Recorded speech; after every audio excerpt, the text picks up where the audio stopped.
സങ്കീർത്തനം സങ്കീർത്തനം ആത്മാവിനാശ്വാസ കീർത്തനങ്ങൾ. സങ്കീർത്തനം സങ്കീർത്തനം ആത്മാവിനാശ്വാസ കീർത്തനങ്ങൾ. ആലപിക്കാം നമുക്കാരാധിക്കാം, ആത്മാവിൻ ചൈതന്യം ആസ്വദിക്കാം. ആലപിക്കാം നമുക്കാരാധിക്കാം, ആത്മാവിൻ ചൈതന്യം ആസ്വദിക്കാം. സങ്കീർത്തന പഠനം നാം തുടരുകയാണ്. ഇന്ന് 93-ാം സങ്കീർത്തനമാണ് നാം ധ്യാനിക്കുന്നത്. ആ സങ്കീർത്തനം വായിച്ചുകൊണ്ട് അതിൻ്റെ പഠനം നമുക്ക് തുടങ്ങാം. യഹോവ വാഴുന്നു, അവൻ മഹിമ ധരിച്ചിരിക്കുന്നു. യഹോവ ബലം ധരിച്ച് അരയ്ക്ക് കെട്ടിയിരിക്കുന്നു. ഭൂലോകം ഇളകാതെ ഉറച്ചു നിൽക്കുന്നു. നിന്റെ സിംഹാസനം പുരാതനമേ സ്ഥിരമായിരിക്കുന്നു. നീ അനാദിയായുള്ളവൻ തന്നെ. യഹോവേ, പ്രവാഹങ്ങൾ ഉയർത്തുന്നു, പ്രവാഹങ്ങൾ ശബ്ദമുയർത്തുന്നു. പ്രവാഹങ്ങൾ തിരമാലകളെ ഉയർത്തുന്നു. സമുദ്രത്തിലെ വൻതിരകളായ പെരുവെള്ളങ്ങളുടെ മുഴക്കത്തെക്കാളും ഉയരത്തിൽ യഹോവ മഹിമയുള്ളവൻ. നിന്റെ സാക്ഷ്യങ്ങൾ എത്രയും നിശ്ചയമുള്ളവ. യഹോവേ, വിശുദ്ധി നിന്റെ ആലയത്തിന് എന്നേക്കും ഉചിതം തന്നെ. കേവലം 5 വാക്യങ്ങൾ മാത്രമുള്ള 93-ാം സങ്കീർത്തനം. ആരാണ് എഴുതിയത്, എപ്പോഴാണ് എഴുതിയത് എന്ന് നമുക്കറിയില്ല. എങ്കിലും ശലോമോൻ്റെ ആലയത്തിൻ്റെ പണി മുഴുവൻ പൂർത്തീകരിക്കുകയും അതിൽ രാവിലെയും വൈകിട്ടുമുള്ള യാഗാർപ്പണങ്ങളും ശബത്തിൻ്റെ ക്രമീകരണങ്ങളും ഒക്കെ നടന്ന വേളയിൽ പാടിയൊരു പാട്ടായിട്ട് വേണം നമുക്കിതിനെ മനസ്സിലാക്കാൻ. 92-ാം സങ്കീർത്തനത്തിൻ്റെ തുടർച്ചയായിട്ടാണ് 93-ഉം വന്നിരിക്കുന്നത്. 92-ന് ഒരു തലക്കെട്ടുണ്ട്, ശബത്ത് നാൾക്കുള്ള ഒരു ഗീതം, ഒരു സങ്കീർത്തനം. ശബത്ത് നാൾ പാടിയ ഒരു ഗീതമാണ്. രാവിലെ നിന്റെ ദയയും രാത്രി തോറും നിന്റെ വിശ്വസ്തതയും വർണ്ണിക്കുന്നത് നല്ലത് എന്ന് 92-ാം സങ്കീർത്തനത്തിൽ നമ്മൾ വായിച്ചു. 92-ാം സങ്കീർത്തനം ശാബത്ത് ദിവസം പ്രഭാതത്തിലും 93-ാം സങ്കീർത്തനം ശാബത്ത് ദിവസം സായാഹ്നവേളയിലും സന്ധ്യായാഗത്തിൻ്റെ സമയത്തും പാടിയെന്ന് നമുക്ക് ന്യായമായി അനുമാനിക്കാം. ശബത്ത് നാൾക്കുള്ള ഒരു ഗീതമാണല്ലോ ഇത്. അതുകൊണ്ട് തന്നെ ശബത്തിനെ കുറിച്ച് അല്പം ചില കാര്യങ്ങൾ പറഞ്ഞിട്ട് നമ്മുടെ പാഠ്യഭാഗത്തേക്ക് മടങ്ങി വരാം. മനുഷ്യജീവിതത്തിന് വിശ്രമത്തിന് വേണ്ടി ദൈവം അനുവദിച്ച ഒരു കാര്യമായിരുന്നു ശബത്ത് എന്നുള്ളത്. 6 ദിവസം വേല ചെയ്യുന്ന മനുഷ്യന് 7ാമത്തെ ദിവസം ശരീരത്തിനും മനസ്സിനും സ്വസ്ഥത ആവശ്യമുണ്ട്. പുറപ്പാട് പുസ്തകം 20-ാം അധ്യായം 8 മുതൽ 11 വരെ, 35-ാം അധ്യായം 1 മുതൽ 3 വരെ. അന്ന് ദൈവം പറയുകയാണ്, നീയും നിന്റെ കൂലിക്കാരനും അന്ന് ഒരു വേലയും ചെയ്യരുത്, തീ കത്തിക്കാൻ വിറക് പോലും പെറുക്കരുത്. സ്വസ്ഥതയ്ക്ക് വേണ്ടി, വിശ്രമത്തിന് വേണ്ടി ദൈവം നൽകിയ ഒരു ദിവസമായിരുന്നു ശബത്ത് എന്നുള്ളത്. മർക്കോസ് 2:27 ശബത്ത് മനുഷ്യനു വേണ്ടി നിർമ്മിച്ചതാണ്. സബത്ത് വാസ് മെയ്ഡ് ഫോർ മാൻ. മനുഷ്യന് വേണ്ടിയാണ് ശബത്ത് നിർമ്മിച്ചത്. ശബത്തിന് മറ്റൊരർത്ഥം, അത് മിസ്രൈമിൽ നിന്നുള്ള ഇസ്രായേലിൻ്റെ വിടുതലിൻ്റെ ഓർമ്മ കൂടിയാണ്. നീ മിസ്രൈം ദേശത്ത് അടിമയായിരുന്നു എന്നും അവിടെ നിന്ന് നിന്റെ ദൈവമായ യഹോവ നിന്നെ വിടുവിച്ചു എന്നും ഓർക്കുക. അതുകൊണ്ട് ശബത്ത് ആചരിപ്പാൻ യഹോവ നിന്നോട് കൽപ്പിക്കുന്നു. 10 കൽപ്പനയുടെ കാര്യം പറഞ്ഞിരിക്കുന്നിടത്താണ് ഈ ശബത്തിൻ്റെ കാര്യം പറഞ്ഞിരിക്കുന്നത് എന്നും ഓർക്കണം. ഇത് ദൈവം പൂർവിക പിതാക്കന്മാരോടല്ല, മിസ്രൈമിൽ നിന്ന് വിടുതൽ പ്രാപിച്ച യഹൂദന്മാരോട് നൽകിയ കൽപ്പനയായിരുന്നു. ആവർത്തനം 5:2-3 വാക്യം. ഈ നിയമം യഹോവ നമ്മുടെ പിതാക്കന്മാരോടല്ല, നമ്മോട് ഇന്ന് ഇവിടെ ജീവനോടിരിക്കുന്ന നമ്മോടൊക്കെയും തന്നെ ചെയ്തുവല്ലോ. മരുഭൂമിയിൽ താമസിക്കുമ്പോൾ മോശെ ഇസ്രായേൽ മക്കളോട് പറയുകയാണ്, ഇന്ന് ഇവിടെ ജീവിച്ചിരിക്കുന്ന യഹൂദന്മാരായ നമ്മോട് ദൈവം അറിയിച്ച ഒരു കൽപ്പനയാണ് ശബത്ത്. എന്നാൽ കുറേ കാലം കഴിഞ്ഞപ്പോൾ യഹൂദന്മാർക്ക് ഈ ശബത്തിൻ്റെ നിയമങ്ങളൊക്കെ മനസ്സോടുകൂടെ അല്ലാത്ത ഒരു കർമാചാരമായി അധപ്പതിച്ചു. ആമോസിൻ്റെ പ്രവചനം 8:5 അവർ പറയുകയാണ്, കോതമ്പ് പീടിക തുറന്നു വെപ്പാൻ തക്കവണ്ണം ശബത്തും എപ്പോൾ കഴിഞ്ഞു പോകും. ശബത്തൊന്ന് കഴിഞ്ഞായിരുന്നെങ്കിൽ കട തുറക്കാമായിരുന്നല്ലോ എന്ന ചിന്തയായിരുന്നു അവർക്ക് അന്നുണ്ടായിരുന്നത്. കർമാചാരങ്ങളിൽ മുങ്ങിയ ഈ ശബത്തിനെ ദൈവം ഇല്ലാതാക്കി. എപ്പോൾ അത് കഴിഞ്ഞു പോകുമെന്നല്ലേ അവർ ചോദിച്ചത്? അതിൻ്റെ ഉത്തരം ഹോശേയ 2:11 ഞാൻ അവളുടെ സകല ഉത്സവങ്ങളും ശബത്തുകളും അവളുടെ വിശേഷ ദിവസങ്ങളും എല്ലാം ഇല്ലാതാക്കും. എന്നാ ഇല്ലാതാക്കുന്നത്? ആമോസ് 8:9 അന്നാളിൽ ഞാൻ ഉച്ചയ്ക്ക് സൂര്യനെ അസ്തമിപ്പിക്കുകയും പട്ടാപ്പകൽ ഭൂമിയെ ഇരുട്ടാക്കുകയും ചെയ്യും. ശബത്ത് എപ്പോൾ കഴിഞ്ഞു പോകും? അന്നാളിൽ എന്ന് പകൽ ഭൂമിയെ ഇരുട്ടാക്കുകയും ഉച്ചയ്ക്ക് സൂര്യൻ അസ്തമിക്കുകയും ചെയ്യുന്ന അന്ന് അതില്ലാതാകും. അത് സംഭവിച്ചത് യേശുക്രിസ്തുവിൻ്റെ ക്രൂശ് മരണത്തിലാണ്. പകൽ 12 മണി മുതൽ 3 മണി വരെ, ഉച്ചയ്ക്ക് ദേശത്തെ എല്ലായിടവും കൂരിരുട്ടുണ്ടായി. കർത്താവിൻ്റെ ക്രൂശ് മരണം മൂലം ഈ പഴയ ആചാരമാകുന്ന ശബത്തുൾപ്പെടെയുള്ള കാര്യങ്ങൾ നീങ്ങിപ്പോയി എന്ന് നാം ഓർക്കണം. അന്നു മുതൽ ക്രൈസ്തവ ജനം കർത്താവിനെ ആരാധിപ്പാൻ ശാബത്ത് ദിവസമല്ല, ആഴ്ചവട്ടത്തിൻ്റെ 1-ാം നാൾ പുനരുദ്ധാനത്തിൻ്റെ പൊൻപുലരിയിലാണ് അവർ ആരാധനയ്ക്കായി ഒന്നിച്ച് കൂടിയത്. ആഴ്ചവട്ടത്തിൻ്റെ 1-ാം നാൾ ഞങ്ങൾ അപ്പം നുറുക്കാൻ കൂടി വന്നപ്പോൾ എന്ന് അപ്പോസ്തലപ്രവൃത്തി 20:7 നമ്മൾ വായിക്കുന്നു. അവർ 7 ദിവസം അവിടെ പാർത്തു എന്ന് അതിൻ്റെ 6-ാം വാക്യത്തിലുണ്ട്. ശബത്ത് ദിവസം അവർ അവിടെ ഉണ്ടായിരുന്നു. പക്ഷേ ആ ശബത്ത് ദിവസമല്ല അവർ ആരാധനയ്ക്കായി ഉപയോഗിച്ചത്, ആഴ്ചവട്ടത്തിൻ്റെ 1-ാം നാൾ. ആഴ്ചവട്ടത്തിൻ്റെ 1-ാം നാൾ തോറും ഒരു സ്തോത്ര കാഴ്ച ശേഖരിച്ചു വെക്കുന്ന കാര്യത്തെക്കുറിച്ച് കൊരിന്ത്യർ ലേഖനത്തിലും നമ്മൾ വായിക്കുന്നുണ്ട്. ന്യായപ്രമാണം ഒരു മരിച്ച ഭർത്താവാണ്. എന്നാൽ മരിച്ച ഭർത്താവിന് ജീവിച്ചിരിക്കുന്ന സ്ത്രീയുടെ മേൽ അധികാരമില്ലാത്തതുപോലെ ന്യായപ്രമാണത്തിന് ഇന്ന് നമ്മുടെ മേൽ അധികാരമില്ല. മരിച്ചിട്ട് ഉയർത്തെഴുന്നേറ്റ പുരുഷനായ യേശു ക്രിസ്തുവിന് നാം ഇന്ന് അധീനരാകിയാൽ, കൃപയ്ക്ക് നാം അധീനരാകിയാൽ ന്യായപ്രമാണത്തിൻ്റെ കർമാചാരങ്ങൾ പാലിപ്പാൻ നാം ബാധ്യസ്ഥരല്ല. ശബത്ത് ദിവസം വിറക് പോലും പറക്കരുതെന്ന ഇന്നത്തെ ശാബത്തുകാർ വിറക് പറക്കുകയും തീ കത്തിക്കുകയും ചെയ്യുന്നവരാണെന്നുള്ള കാര്യവും ഓർക്കണം.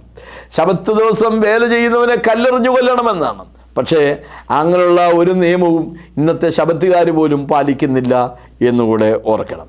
ശബത്ത് ദിവസം അഥവാ ശനിയാഴ്ച ആരാധന നടത്തണമെന്ന് ശഠിക്കുന്ന ചില ശബത്തുകാർ ഗൾഫ് പ്രദേശങ്ങളിൽ വെള്ളിയാഴ്ച ആരാധന നടത്തുന്നതായും അറിയുന്നുണ്ട്. അതൊക്കെ ഒരു വിരോധാഭാസമാണ്. സഹോദരങ്ങളെ, നമുക്കിന്ന് ശബത്തിൻ്റെ ആചാരമല്ല ദൈവം നമുക്ക് വേണ്ടി കരുതി വച്ചിരിക്കുന്നത് ശബത്തിൻ്റെ ഒരനുഭവമാണ്. ഇബ്രായ ലേഖനം 4:9 ആകയാൽ ദൈവത്തിൻ്റെ ജനത്തിന് ഒരു ശബത്ത് അനുഭവം ശേഷിച്ചിരിക്കുന്നു. ആ വിശ്രമം, ആ ആശ്വാസം നമുക്ക് തരുന്നത് യേശു ക്രിസ്തുവാണ്. കർത്താവ് ക്ഷണിക്കുന്നു, അധ്വാനിക്കുന്നവരും ഭാരം ചുമക്കുന്നവരുമായുള്ളവരെ എല്ലാവരും എൻ്റെ അടുക്കൽ വരുവിൻ, ഞാൻ നിങ്ങളെ ആശ്വസിപ്പിക്കാം. ശബത്ത് നമുക്ക് ഒരാചാരമല്ല, നമുക്കൊരനുഭവമാണ്. അത് കർത്താവിൻ്റെ സന്നിധിയിലാണ് നിത്യമായി നാം പ്രാപിക്കുന്നത്. 93-ാം സങ്കീർത്തനത്തിലേക്ക് നമുക്ക് മടങ്ങി വരാം. യഹോശാഫാത്തിൻ്റെ കാലത്ത് ഏതോ ഒരു വലിയ പ്രതിസന്ധി തനിക്കും യഹൂദ ജനത്തിനും നേരിട്ടു. ആ വലിയ ഭീഷണിയുടെ നടുവിൽ ദൈവത്തിൽ ആശ്രയിച്ചുകൊണ്ട് ദൈവസന്നിധിയിൽ അവർ പാടിയ ഒരു പാട്ടാണ് 93-ാമത്തെ സങ്കീർത്തനം. സൻഹരീബും റാബ്ഷാക്കയും അസീറിയൻ സൈന്യവുമൊക്കെ അവരെ വളഞ്ഞിട്ടുണ്ട്, അവരെ ഭീഷണിപ്പെടുത്തുന്നുണ്ടാവാം. പക്ഷേ അതിൻ്റെ നടുവിൽ യഹോവ നല്ലവനല്ലോ, അവൻ്റെ ദൈവം എന്നേക്കുമുള്ളതെന്ന് പറഞ്ഞ് അവർ ദൈവത്തെ പാടി സ്തുതിച്ചു. ദൈവം അവർക്ക് വേണ്ടി യുദ്ധം ചെയ്തു. ഈ സങ്കീർത്തനത്തിൽ വാഴുകയാണ് യഹോവ വാഴുന്നു. വാഴുന്ന ദൈവം എന്നുള്ളതാണ് 93-ാം സങ്കീർത്തനത്തിലെ ആത്മീക ചിന്ത. വാഴുന്ന ദൈവത്തെക്കുറിച്ചുള്ള 3 പ്രധാന ചിന്തകളാണ് നമുക്കിതിലൂടെ ലഭിക്കുന്നത്. ഒന്ന്, മഹിമയോടെ വാഴുന്നവൻ. 1-ാമത്തെ വാക്യം, യഹോവ വാഴുന്നു, അവൻ മഹിമ ധരിച്ചിരിക്കുന്നു, അവൻ ബലം ധരിച്ച് അരയ്ക്ക് കെട്ടിയിരിക്കുന്നു. യഹോവ വാഴുന്നു. രാജാക്കന്മാർ അവരുടെ അരയ്ക്ക് വാള് കെട്ടും. എന്നാൽ ഇവിടെ രാജാവായ ദൈവം അരയ്ക്ക് കെട്ടിയിരിക്കുന്നത്, ധരിച്ചിരിക്കുന്നത് വാളല്ല, മഹിമയും ബലവും ധരിച്ചിരിക്കുന്നു. ഇസ്രായേലിന് ചുറ്റും പല ഗോത്രവർഗങ്ങളും ജനതകളുമൊക്കെ ജീവിച്ചിരുന്നു. അവർ ചില ദേവീദേവന്മാരെ ആരാധിച്ചിരുന്നു. അശേര, ബാൽ, കൊമേഷ്, മേലക് തുടങ്ങിയ ദേവസങ്കല്പങ്ങളെ ആരാധിച്ചു പോന്നിരുന്നു. പക്ഷേ ദാഗോൻ്റെ ക്ഷേത്രത്തിൽ ദൈവത്തിൻ്റെ പെട്ടകം കൊണ്ടുവച്ചപ്പോൾ ആ പെട്ടകത്തിന് മുമ്പാകെ ദാഗോൻ്റെ വിഗ്രഹം വീണ് ഉടഞ്ഞതുപോലെ വാഴുന്ന ദൈവത്തിൻ്റെ മുമ്പാകെ ഈ ശക്തികളൊക്കെ നിലംപരിശാകുന്നു. അതാണ് പറഞ്ഞത്, യഹോവ വാഴുന്നു. 104-ാം സങ്കീർത്തനത്തിൻ്റെ 1-ാമത്തെ വാക്യം, എൻ്റെ ദൈവമായ യഹോവേ, നീ ഏറ്റവും വലിയവൻ, മഹത്വവും തേജസ്സും നീ ധരിച്ചിരിക്കുന്നു, വസ്ത്രം ധരിക്കും പോലെ നീ പ്രകാശത്തെ ധരിച്ചിരിക്കുന്നു. Praise the Lord. ദൈവത്തിൻ്റെ മഹത്വമാണ് ഇവിടെ നമുക്ക് കാണുവാൻ കഴിയുന്നത്. 2-ാം വാക്യം, നിന്റെ സിംഹാസനം പുരാതനമേ സ്ഥിരമായിരിക്കുന്നു, നീ അനാദിയായുള്ളവൻ തന്നെ. ആ ദൈവത്തിന് ഒരാരംഭമില്ല. അനാദിയായും ശാശ്വതമായും ദൈവമാണ് നമ്മുടെ ദൈവം. അവനില്ലാതിരുന്നൊരു കാലമില്ല, അവനില്ലാതാകുന്ന ഒരു കാലവുമില്ല. അവൻ നിത്യനായ ദൈവമാണ്. നിന്റെ സിംഹാസനം എന്നും എന്നേക്കുമുള്ളത്. ഉയർന്നും പൊങ്ങിയുമുള്ള സിംഹാസനത്തിലിരിക്കുന്ന ദൈവത്തിൻ്റെ ദർശനമാണ് യെശയ്യാവ് കാണുന്നത്. യെശയ്യാപ്രവചനം 6-ാം അധ്യായത്തിൽ ഉസിയ രാജാവ് മരിച്ച ആണ്ടിലാണ് യെശയ്യാവ് ദർശനം കാണുന്നത്. അതുകൊണ്ട് തന്നെ ഉസിയാവിൻ്റെ ഭരണവും മരണവും ഒന്ന് വിവരിക്കേണ്ടതായിട്ടുണ്ട്. ഉസിയാവ് ചെറുപ്രായത്തിൽ തന്നെ രാജസ്ഥാനത്തെത്തിയവനാണ്. അവൻ യഹോവയെ അന്വേഷിച്ച കാലത്തോളം ദൈവം അവന് അഭിവൃദ്ധി നൽകി. പ്രബലനായി തീരുവാൻ തക്കവണ്ണം അതിശയകരമായ അവന് സഹായം ലഭിച്ചതുകൊണ്ട് അവൻ്റെ ശ്രുതി ബഹുദൂരം പരന്നു. 2 ദിനവൃത്താന്തം 26-5-15 വാക്യങ്ങൾ. ദൈവിക സഹായത്താൽ അവൻ വളർത്തപ്പെട്ടു, ഉയർത്തപ്പെട്ടു, പ്രസിദ്ധനാക്കപ്പെട്ടു. പക്ഷെ ബലവാനായി മാറിയപ്പോൾ അവൻ്റെ ഹൃദയം നാശത്തിനായി നിഗളിച്ചു. ആ നിഗളിച്ച ചരിത്രം താഴേക്ക് പറയുകയാണ്.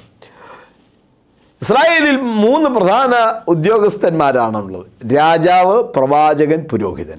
രാജാവ് പ്രജകളെ ഭരിക്കണം. പ്രവാചകൻ ദൈവത്തിൻ്റെ ദൂത് ജനത്തോട് അറിയിക്കണം. പുരോഹിതൻ ജനത്തിന് വേണ്ടി ദൈവത്തോട് യാഗമർപ്പിക്കണം. അവരവരുടെ ജോലി അവരവർ ചെയ്യണം. രാജാവിൻ്റെ ജോലി പുരോഹിതൻ ചെയ്തുകൂടാ, പുരോഹിതൻ്റെ ജോലി രാജാവും ചെയ്തുകൂടാ. പക്ഷേ ബലവാനായി മാറിയ ഉസിയ രാജാവ് ഒരിക്കൽ ധൂപകലശമെടുത്ത് അതിൽ ധൂപവർഗം ഇട്ടുകൊണ്ട് യാഗമർപ്പിപ്പാൻ ആലയത്തിനകത്തേക്ക് കയറിപ്പോയി.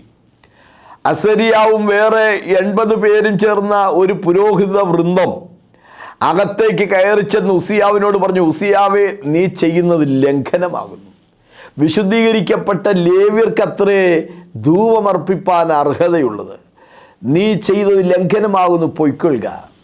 കയ്യിൽ ധൂപകലശം പിടിച്ചിരിക്കെ ഉസിയാവ് ഈ പുരോഹിതന്മാരോട് കോപിക്കുമ്പോൾ നമുക്കറിയാം നെറ്റിയൊക്കെ ചുളുങ്ങിയിരിക്കും. അല്ലേ?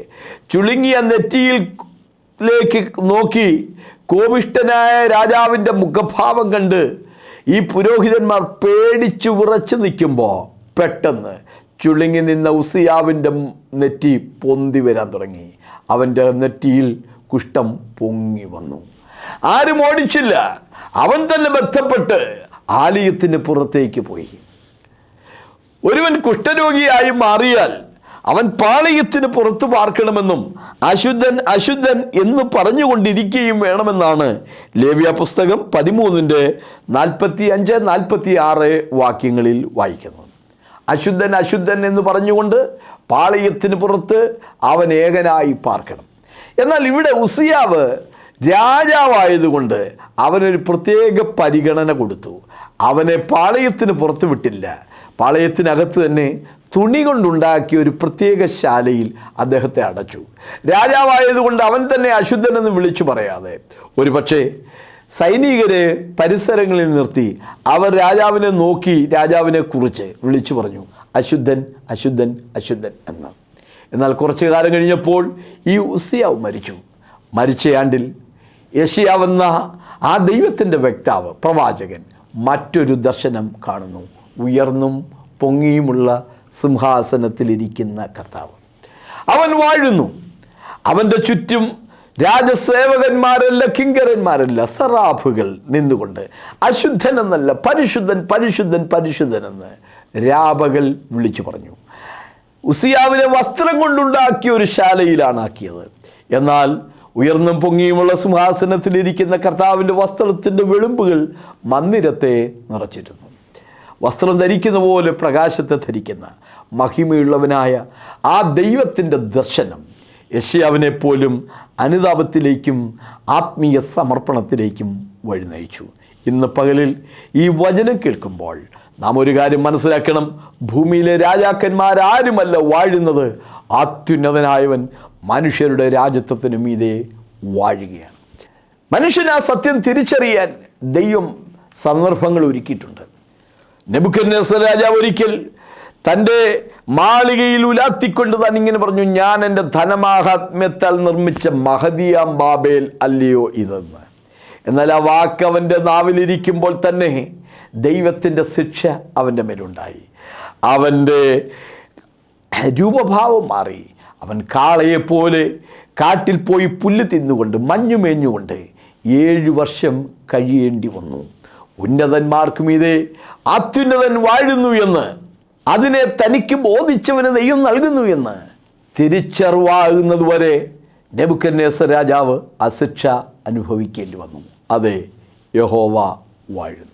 ദൈവത്തിന് മഹത്വം കൊടുക്കാതിരുന്ന ഒരു രാജാവിനെ ദൈവത്തിൻ്റെ ദൂതൻ അടിച്ചപ്പോൾ അവൻ കൃമിക്ക് ഇരയായി പ്രാണനെ വിട്ട ചരിത്രം അപ്പോസ്തലപ്രവൃത്തി 12 നമ്മൾ വായിക്കുന്നുണ്ട്. യാക്കോബിനെ കൊല ചെയ്തു, പത്രോസിനെയും വധിക്കാനായി പിടിച്ച് ജയിലിലടച്ചിരിക്കുന്നു.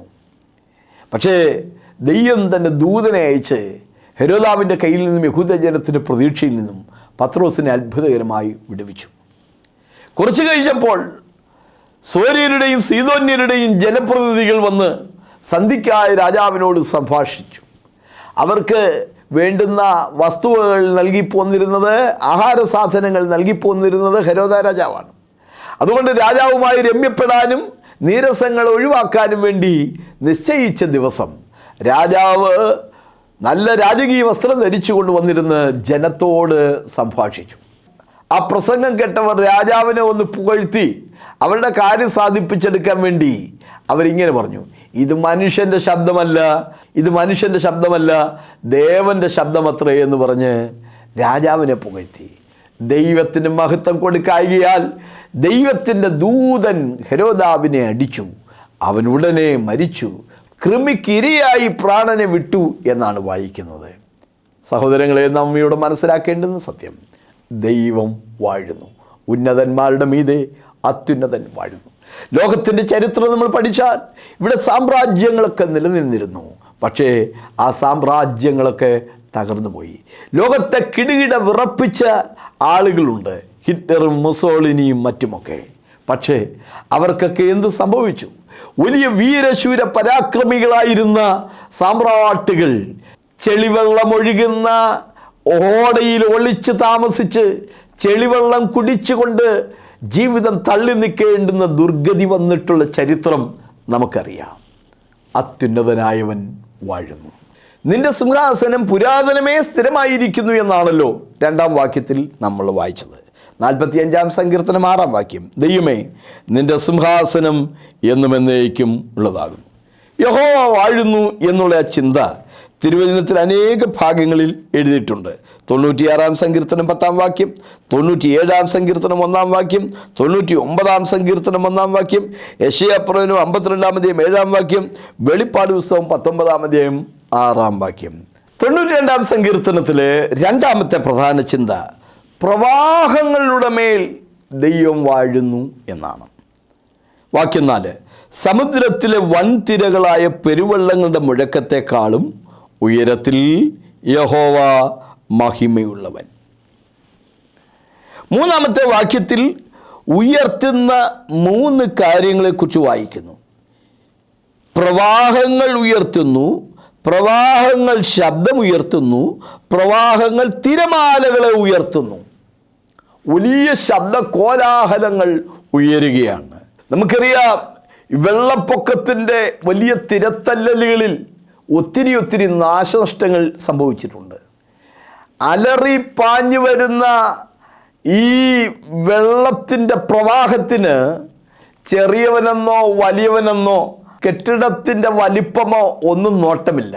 എന്തിനേയും വിഴുങ്ങി നാശം വിതച്ചുകൊണ്ടാണ് അത് കടന്നു പോകുന്നത്. സുനാമിയും മറ്റുമൊക്കെ സംഭവിച്ചപ്പോൾ ഉണ്ടായ അനർത്ഥങ്ങൾ, നാശങ്ങൾ നമുക്ക് നന്നായിട്ടറിയാം, അല്ലേ? ഉരുൾപൊട്ടലുകളുണ്ടായി, പല പ്രദേശങ്ങൾ ഒലിച്ചുപോയി, പ്രവാഹങ്ങൾ ശബ്ദമുയർത്തുന്നു, കടൽക്ഷോഭങ്ങളുണ്ടായി, കരയിലുള്ള പലതിനെയും വിഴുങ്ങിക്കൊണ്ട് പോകുന്നു, അല്ലേ? കടൽ ഭിത്തികൾ പോലും വിഴുങ്ങിക്കൊണ്ട് പോകുന്നു. പക്ഷെ ഇവിടെ സങ്കീർത്തനക്കാരൻ പറയുന്ന ചിന്ത, ആ പ്രവാഹങ്ങളുടെ ശബ്ദത്തിൻ്റെ ഇരച്ചിലുകൾക്ക് മീതെ പെരുവെള്ളത്തിൻ്റെ ഇരച്ചിൽ പോലെയുള്ള കാഹളത്തിനൊത്ത മഹാനാദമുള്ള ഒരു കർത്താവ് വാഴുന്നു. പത്മോസ് ദ്വീപിലേക്ക് നാടുകടത്തപ്പെട്ടവനായ യോഹന്നാൻ അവിടെ വെച്ച് കേട്ട ശബ്ദം അമ്മാതിരിയുള്ളതായിരുന്നു. ഈജിയൻ സമുദ്രത്തിൻ്റെ കുത്തലിപ്പിൻ്റെ ശബ്ദം അവൻ കേട്ടെങ്കിലും പെരുവെള്ളത്തിൻ്റെ ഇരച്ചിൽ പോലത്തെ എന്ന് പറഞ്ഞാൽ ഈജിയൻ സമുദ്രത്തിൻ്റെ കുത്തലിപ്പിൻ്റെ ശബ്ദത്തെ കവച്ചു വെക്കുന്ന, അതിജീവിക്കുന്ന കാഹളത്തിനൊത്തൊരു മഹാനാദം അവൻ്റെ പിറകിൽ കിട്ടു. ഭയപ്പെടേണ്ട, ഞാൻ മരിച്ചവനായിരുന്നു, എന്നാൽ ഇതാ എന്നേക്കും ജീവിച്ചിരിക്കുന്നു. മരണത്തിൻ്റെയും പാതാളത്തിൻ്റെയും താക്കോൽ എൻ്റെ കൈവശമുണ്ട് എന്നാണ് കർത്താവ് അവിടെ അരുളി ചെയ്തത്. തിരുവെഴുത്ത് പറയുകയാണ്, പെരുവെള്ളം കവിഞ്ഞു വരുമ്പോൾ അത് നിന്റെ അടുക്കലോളം എത്തുകയില്ല. സമുദ്രങ്ങളുടെ മുഴക്കവും തിരമാലകളുടെ കോപവും ശമിപ്പിക്കുന്നവനാണ് നമ്മുടെ ദൈവമെന്ന് സങ്കീർത്തനം 65:7 നാം വായിക്കുന്നു. നീ സമുദ്രത്തിൻ്റെ ഗർവത്തെ അടക്കി വാഴുന്നു, അതിലെ തിരകൾ പൊങ്ങുമ്പോൾ നീ അവയെ അമർത്തുന്നു എന്ന് 89 സങ്കീർത്തനം 9 വാക്യത്തിലും നമ്മൾ വായിക്കുന്നു. മൂന്നാമത്തെ പ്രധാന ചിന്ത വിശുദ്ധിയോടെ വാഴുന്നവൻ എന്നുള്ളതാണ്. 1 രാജാവായി വാഴുന്നവൻ, 2 തിരമാലകൾക്ക് മീതെ വാഴുന്നവൻ, 3 വിശുദ്ധിയോടെ വാഴുന്നവൻ. 5-ാമത്തെ വാക്യം, യഹോവേ വിശുദ്ധി നിൻ്റെ ആലയത്തിന് എന്നേക്കും ഉചിതം തന്നെ. ദൈവത്തിൻ്റെ ആലയത്തിൻ്റെ ഒരു ആദ്യാനുഭവം, ഉചിതമായ അനുഭവം വിശുദ്ധിയാണ്. ഹിസ്കിയാവിൻ്റെ കാലത്ത് നടന്ന ഒരു സംഭവം ഞാൻ ഉദാഹരിക്കാം. ഹിസ്കിയാവിൻ്റെ പിതാവായ ആഹാസ് യഹോവയുടെ ആലയത്തിലെ ഉപകരണങ്ങൾ എടുത്ത് അത് ഉടച്ചു കളയുകയും ആലയത്തിൻ്റെ വാതിൽ അടച്ചു കളയുകയും ചെയ്തു. ആഹാസാണ് അങ്ങനത്തെ അകൃത്യം ചെയ്തത്.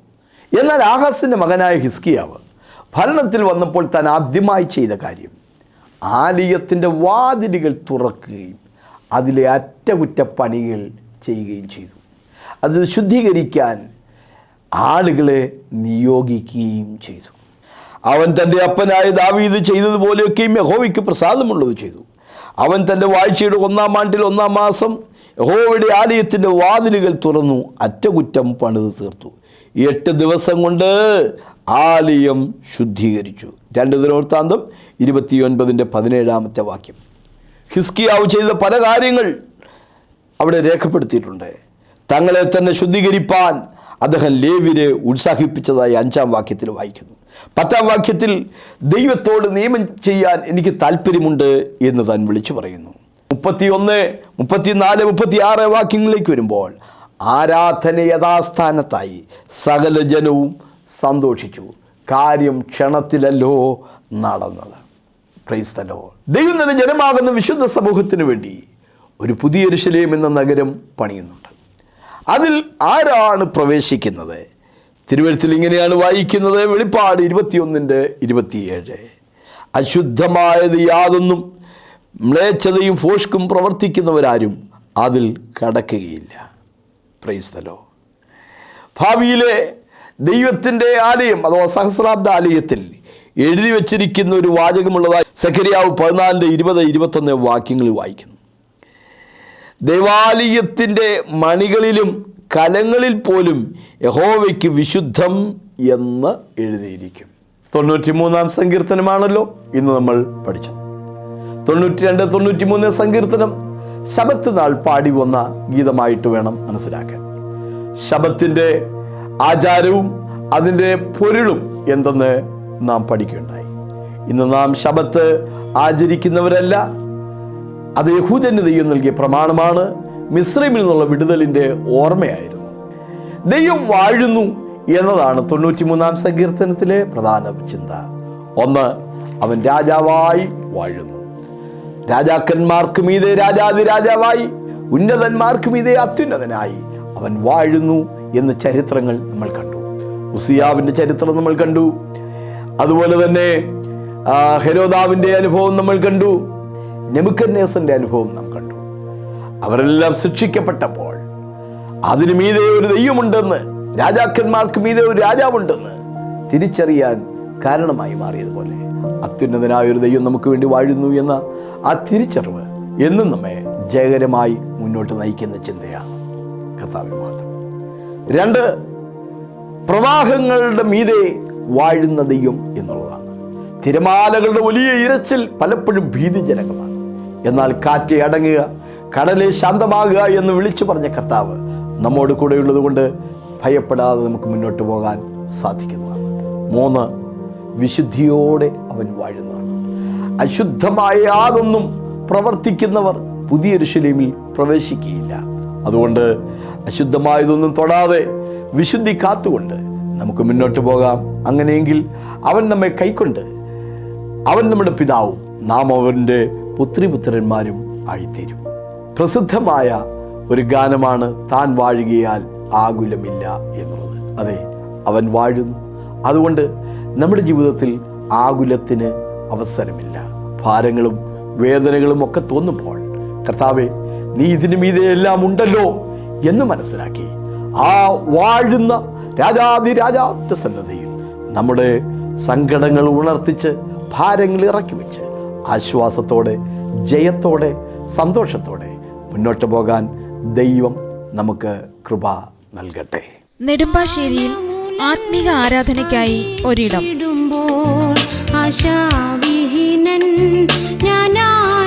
പാസ്റ്റർ ബാബു ജോർജ് പത്തനാപുരം എഴുതിയ പുസ്തകങ്ങൾ ലഭ്യമാണ്. ശബ്ദം പിൻപിൽ കെട്ടിടും സന്ദേശങ്ങൾ തുടർച്ചയായി ലഭിക്കേണ്ടതിന് ഞങ്ങളുടെ യൂട്യൂബ് ചാനൽ സബ്സ്ക്രൈബ് ചെയ്താലും